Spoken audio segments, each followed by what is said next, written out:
Come, you bearer of hope, and warm yourself by this fire that burns not with ordinary flame, but with the light of possibility made manifest. Tonight, I speak with the voice of one who has stood in the aftermath of great darkness and watched ordinary souls discover they carried within them the power to reshape the world.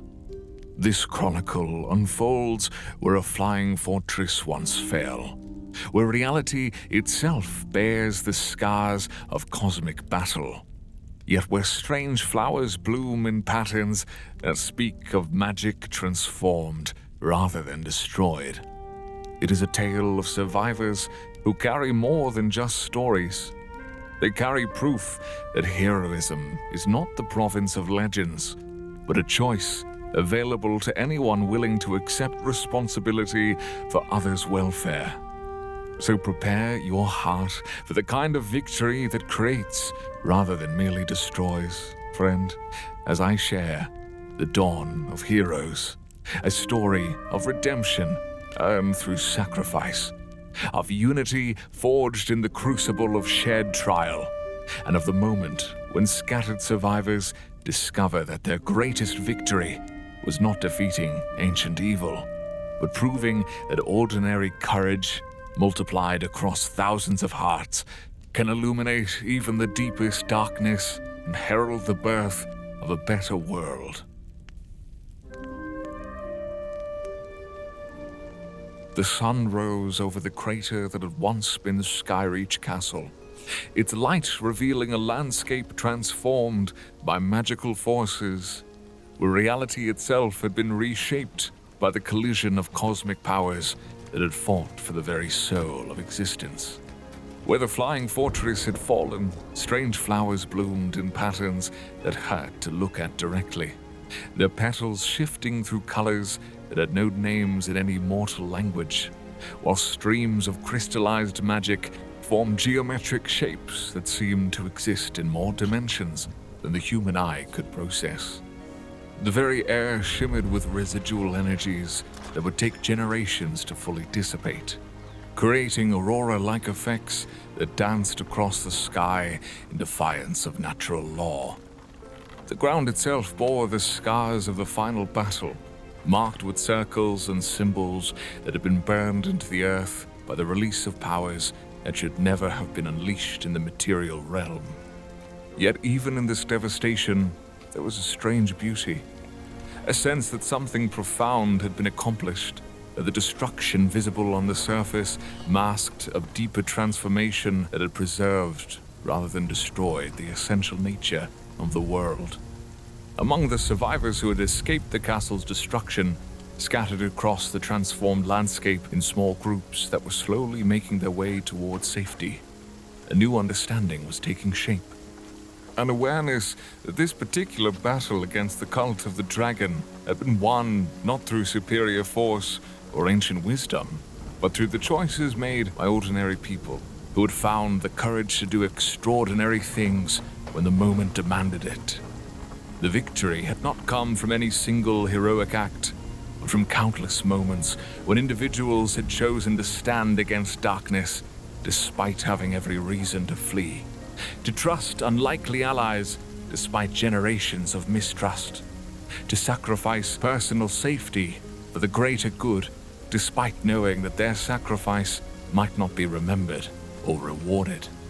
Langdedrosa Cyanwrath stood among them, no longer the feared champion of the cult, but a figure of redemption, whose transformation had inspired others to question their own loyalties and consider the possibility that even the darkest souls could choose a different path. The half-dragon's journey from villain to hero had not been easy or complete. There were still moments when the rage that had defined his early life threatened to overwhelm him, still impulses towards violence that required constant vigilance to control. But he had proven that redemption was possible for those willing to pay its price, that the chains of past choices could be broken by those with sufficient courage to forge new ones. His massive frame bore new scars from the final battle, wounds that would mark him for the rest of his days as someone who would face the ultimate test and emerge transformed. But the greatest change was not visible in his physical appearance. It was in his eyes, which no longer held the cold calculation of a professional killer, but the warm light of someone who had found a purpose worth living for, rather than merely a cause worth dying for.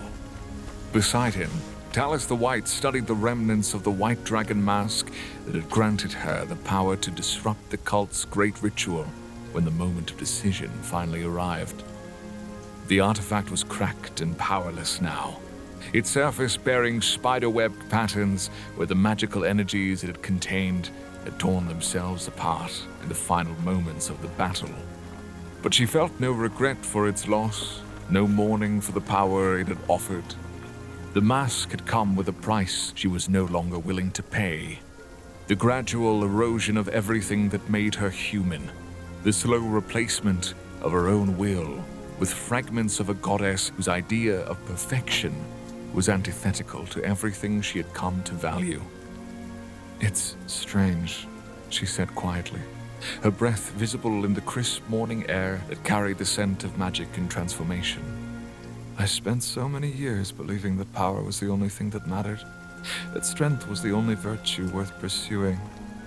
I thought that becoming more than human was the ultimate goal, that transcending mortal limitations would bring the kind of fulfillment that ordinary life could never provide.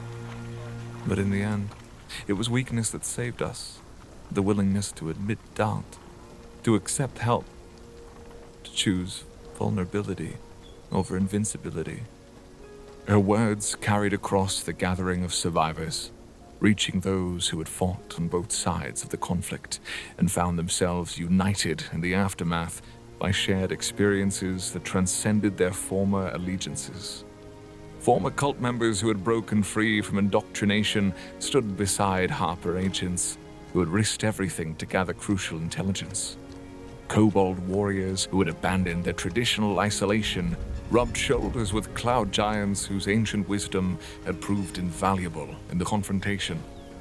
Farmers and crafters who had never expected to face such challenges shared stories with professional soldiers who had found their training inadequate for the kind of conflict they had experienced. In the distance, other groups of survivors were making their own way towards safety, carrying with them stories that would be told and retold for generations to come. There were the bullywug warriors who had fought alongside species they had never trusted before, proving that courage knew no boundaries of size or appearance or ancient prejudice. The common folk of Greenest and a dozen other communities who had stood firm when darkness threatened to overwhelm them, discovering reserves of strength they had never known they possessed.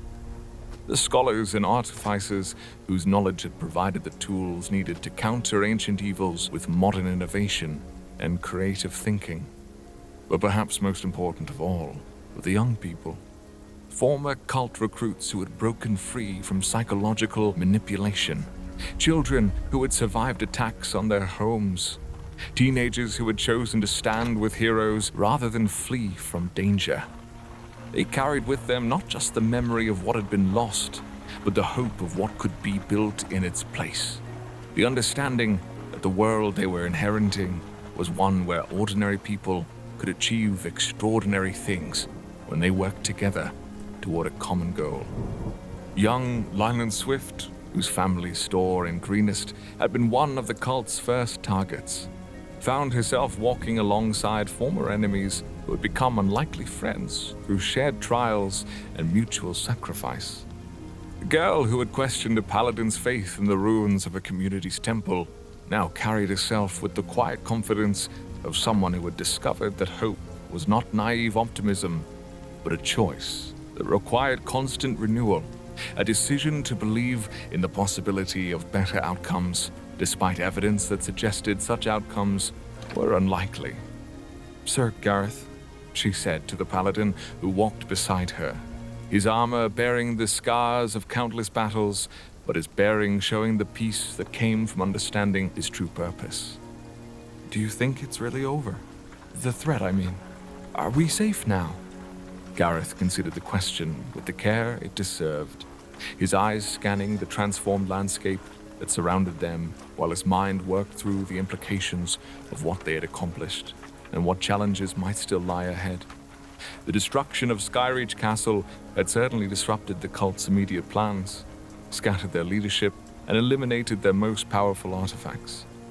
But evil, he had learned through hard experience, was not a problem that could be solved once and for all. It was a challenge that each generation had to face anew, using whatever wisdom and courage they could muster. "We're safer than we were," he replied honestly, his voice carrying the hard-won wisdom of someone who had learned to find hope without succumbing to illusion. "The cult's power has been broken, their plans disrupted, their artifacts scattered or destroyed. But safety isn't something that can be guaranteed by any single victory. It's something that has to be protected every day by people who care enough to take responsibility for each other's welfare." He gestured toward the diverse group of survivors who surrounded them. People whose paths would never have crossed under normal circumstances, but had been brought together by shared trials and common purpose. "The real victory isn't that we defeated a particular enemy, but that we proved it's possible for people to work together despite their differences. That's a kind of strength that can't be destroyed by any amount of force or corruption. A foundation that can support whatever we choose to build upon it." The observation seemed to resonate through the group, sparking conversations and reflections that helped people process what they had experienced and what it meant for their futures. The bonds that had been forged in the crucible of conflict would not dissolve simply because the immediate threat had passed. They had created networks of trust and cooperation that could serve as foundations for whatever challenges lay ahead.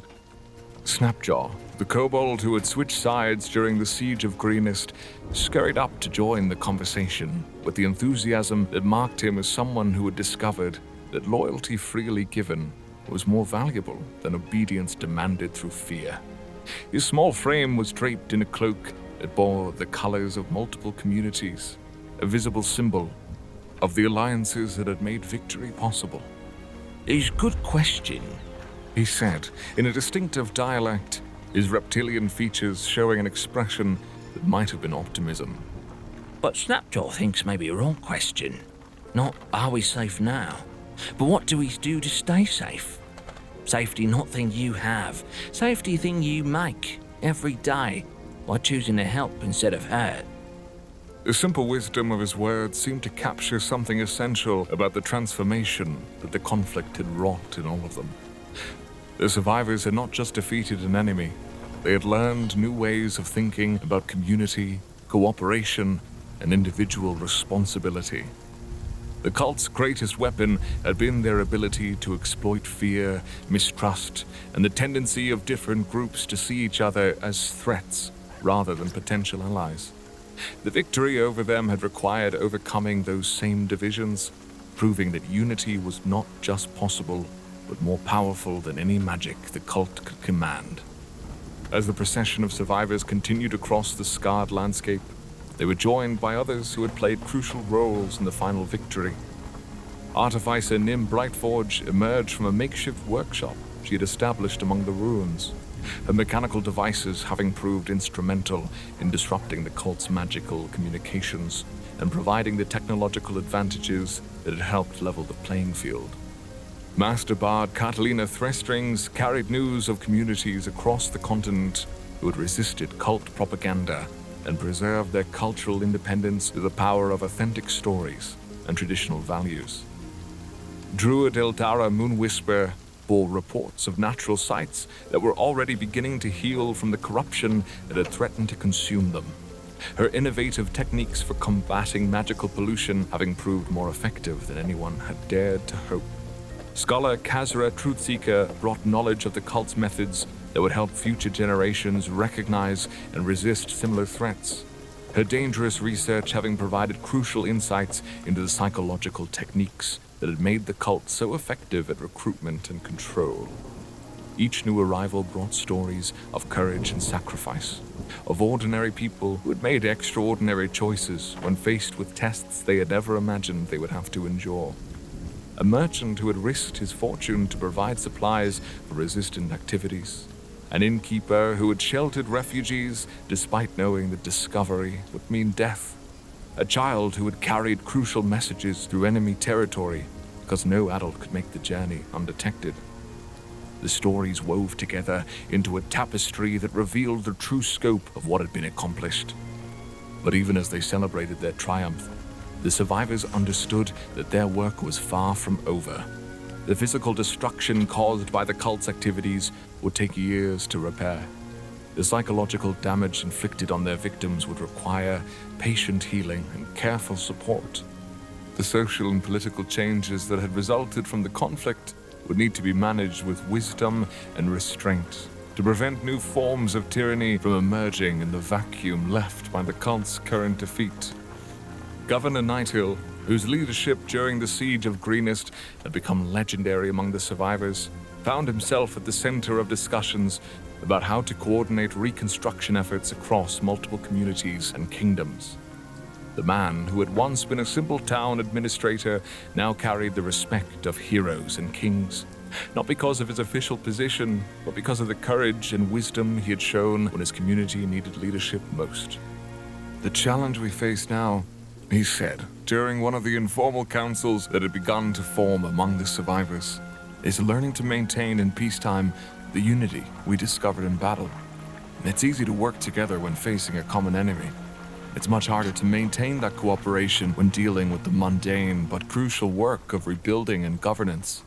There's also the matter of reinforcing this supposed peacetime," a merchant stated from the back of the gathering.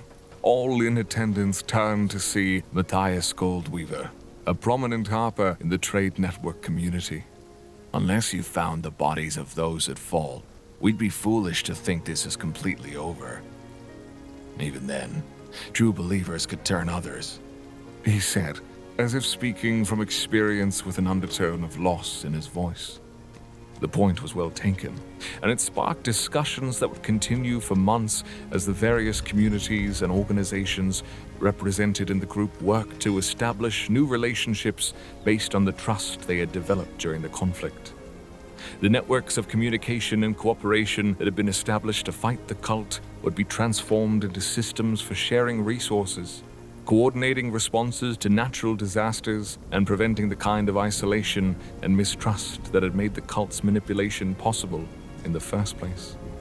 Scholar Maketh the Crimson, whose research had provided crucial intelligence about the cult's methods, was already planning educational programs that would help people recognize and resist future attempts at psychological manipulation. "Knowledge is our best defense against those who would exploit our fears and prejudices," she explained to anyone willing to listen. "But knowledge is only effective if it's shared widely and applied consistently." Her words sparked interest from teachers and leaders across the represented communities, who understood that education would be crucial to preventing the rise of new threats similar to the cult. The battle for hearts and minds would continue long after the last cult stronghold had been dismantled, fought in classrooms and community centers rather than on battlefields, but no less important for its peaceful nature. As the sun climbed higher in the sky, casting long shadows across the transformed landscape, the survivors began to make plans for their eventual return to their home communities. But they would not return unchanged. They carried with them new skills, new perspectives, and new relationships that would influence every aspect of their future lives. The kobold clans would no longer isolate themselves from surface communities, but would participate in trade networks and mutual defense agreements that benefited all parties. The druid circles would work with artificers and scholars to develop new methods for detecting and countering magical corruption. The bardic colleges would maintain communication networks that could rapidly spread accurate information and counter propaganda campaigns. But perhaps most importantly, the children and young adults who had participated in the conflict would carry forward the understanding that heroism was not the exclusive province of legendary figures, but a choice available to anyone willing to accept responsibility for the welfare of others. They had seen ordinary people accomplish extraordinary things through courage, cooperation, and commitment to principles larger than their own immediate interests. As the survivors prepared to disperse to their various destinations, Carrying word of victory to communities that had been waiting anxiously for news, they gathered for one final ceremony. It was not an elaborate ritual planned by priests or kings, but a simple acknowledgement of what they had shared and what they had learned from each other. The ceremony concluded with the sharing of small tokens and mementos, nothing valuable in monetary terms, but meaningful as symbols of the connections that had been established. A carved wooden horse that had been a child's toy became a reminder of the innocence they had fought to protect. A simple iron nail from a destroyed building became a symbol of the reconstruction that lay ahead. A pressed flower from a polluted stream that had been cleansed became a promise that healing was possible even in the most damaged places. As the groups finally began to separate, following paths that would take them back to communities scattered across the continent, they carried with them more than just the memory of victory. They carried the knowledge that ordinary people could accomplish extraordinary things when they worked together, that the trust was more powerful than fear, and that hope was not just an emotion, but a practical tool for building better futures. The cult of the dragon had been defeated this day, but their defeat, and arguably start, had unknowingly created something more valuable than mere safety. It had created proof that the values of cooperation, courage, and compassion were not naive ideals, but practical strategies for survival in a dangerous world.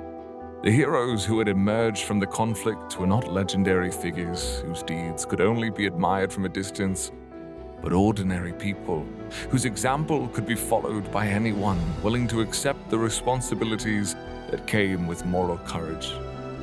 As the sun reached its zenith, casting the transformed landscape in light that seemed somehow brighter and more hopeful than before, the last of the survivors disappeared over the horizon, carrying their stories toward communities that would celebrate their return and learn from their experiences.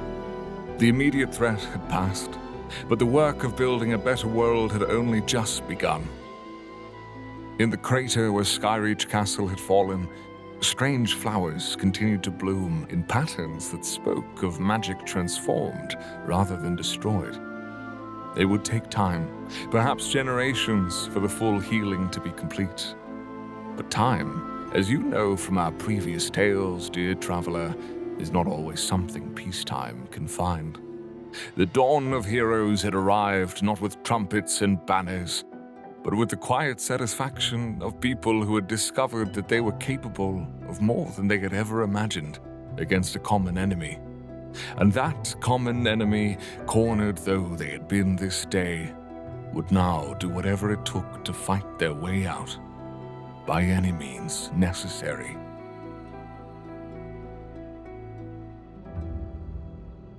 And so, this tale draws to a close. Though its echoes may linger in your dreams, the fire burns lower now. But don't despair.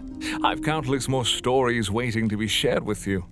If this tale stirred something within you, if it reminded you why magic still matters in this mundane world, then please light your own beacon. That glowing thumbs up tells the spirits of story that our fellowship grows stronger. Subscribe to join our circle permanently and ring that notification bell. That way, you'll know the moment I return with new chronicles. The fire burns brightest when more souls gather around it. Wouldn't you agree? Now, if that's the case, share this tale with another weary soul who needs it, reminding them that adventure still exists. Tag a friend who would appreciate a good story by the fire. The more who believe, the more real these worlds become.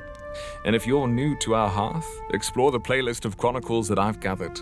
Tales of heroes and villains, love and loss, magic and mystery. Each one carefully chosen for souls like yours. Until the fire calls us together again, may your own adventures be worthy of legend. And may you never lose the wonder that brought you here tonight. Travel or sleep well, brave soul.